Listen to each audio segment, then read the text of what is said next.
You know what's bad? You know what's really bad?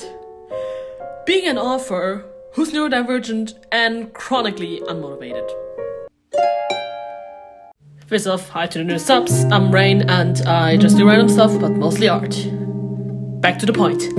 The thing about me is that I've been writing since I'm like 9 and I've just sucked at that for the duration of doing so. I don't know if my ADHD contributes to this, but my stories are, well, extremely straightforward. I think we all know that authors like being abstract, like for example... Okay, so my brain is so straightforward that I couldn't even come up with an example. So you know how bad the problem is. Also, here's an excerpt of my story in extremely bad English. What are you doing at this time? She asked. Well, I actually have to go to this memorial service, but Eric and I can't come even if we wanted to, she began. I told you that we both completely messed up our main exam because we didn't sleep well on the day of the murder, which explains why I failed. Eric found us a job at the harbor where we can work during the vacation. We can't forget about studying, even when we have the money. I do not only fulfill the I swear I'm an author stereotype of search history. I'm gonna give you an example now if I find one. But I'm currently in a rabbit hole about F1, which I don't even watch. Also, if I didn't want it to, it's kinda bad in Germany because you have to pay for streaming service and I'm broke. And I'm here because one of the alternate versions in one universe of my OC, Meya, is a story that I'm currently working on, and in that story, she's a F1 driver. Editing Rain here, that didn't age well, I'm making a whole story about it. And I just didn't know what to do, so I just watched like, I don't know how many videos, like explaining it in a nutshell, and giving facts, and then I just googled like historical F1 drivers that are queer, and then I got jumpscared by Ralf Schumacher. I think every German knows that, but not in that way. And yeah, I kinda know stuff about a fandom, a hobby, an interest, a show that I never interacted with. Good. Also, I have some memes stuck in my head. For example, that child screaming. To the next one.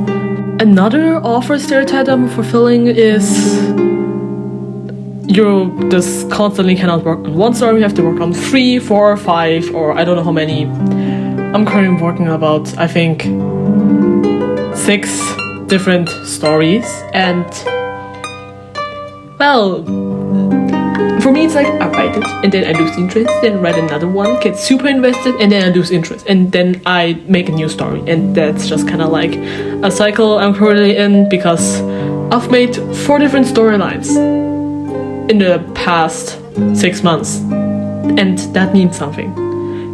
And one of the stories I'm low-key thinking about if I should ditch that because it's bad, like a way that I absolutely hate the way it's turning out, but I'm trying to keep myself up to schedule and at least write 3 chapters on the current story I'm working on and then making OCs for our next story. Yay! Another thing some authors are known for is just, if they don't have ideas or names, they'll go on a baby naming website. And I'm part of that club because that's literally just what I do, because I do not know names about every region and every ethnic background, so I just need some help from baby naming websites or anything else, or my friends. One of my like most trusted sources for Slavic names is literally one of my friends who are just like, hey, can you give me like a name from example Belarus, and he'll just like whip out 10 names that I can pick out of. Good job, Theo. But besides that, I mostly trust baby naming websites, or my own brain, or like stupid combinations I came up while playing harp with. That sentence was grammatically extremely incorrect, but let's just ignore that. And other reasons. Also, I think some name combinations we make are just like either big spoilers or extremely stupid. I have like example an OC whose name literally can be interpreted as the monster she is.